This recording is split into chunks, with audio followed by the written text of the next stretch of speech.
Hello friends, welcome to my YouTube channel. Time to win. Golden words said by Dale Carnegie, which I liked. Dr. Ravi Tandon. Your victory is waiting here. Just step in. Time to win. Chapter name: The safety valve in handling complaints. Must people trying to win others to their way of thinking do too much talking themselves? Let the other people talk themselves out. They know more about their business and problems than you do. So ask them questions. Let them tell you a few things. If you disagree with them, you may be tempted to interrupt, but don't. It is dangerous. They won't pay attention to you while they still have a lot of ideas of their own crying for expression.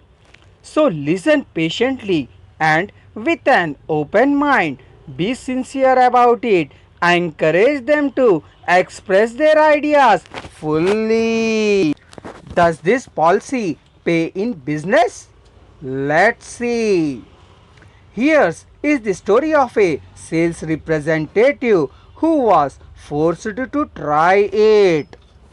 One of the largest automobile manufacturers in the US was negotiating for a year's requirements of upholstery fabrics. Three important manufacturers had worked up fabrics in sample bodies.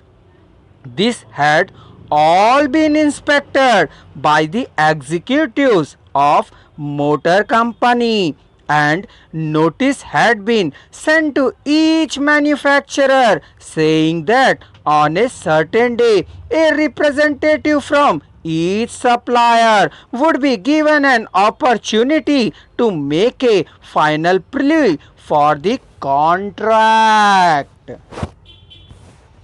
GBR, a representative of one manufacturer, arrived in town with a severe attack of laryngitis.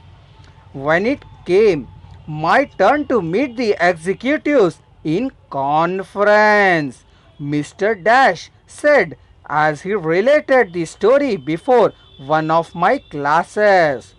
I had lost my voice. I could hardly whisper.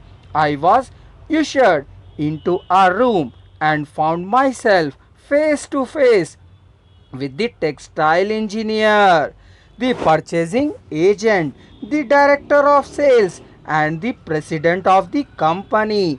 I stood up and made a valiant effort to speak, but I could not do anything more than squeak. They were all seated around a table, so I wrote on a pad of paper, "Gentlemen, I have lost my voice. I am speechless." "I will do the talking for you," the president said. He did. He exhibited my samples and praised their good points. A lively discussion arose about the merits of my goods, and the president, since he was talking for me, took the position I would have had during the discussion. My sole participation consisted of smiles, nods, and a few gestures. As a result of this unique conference, I was awarded the contract which called for over 500,000 yards of upholstery fabrics at an aggregate value of $116 lakhs, the biggest order I had ever received.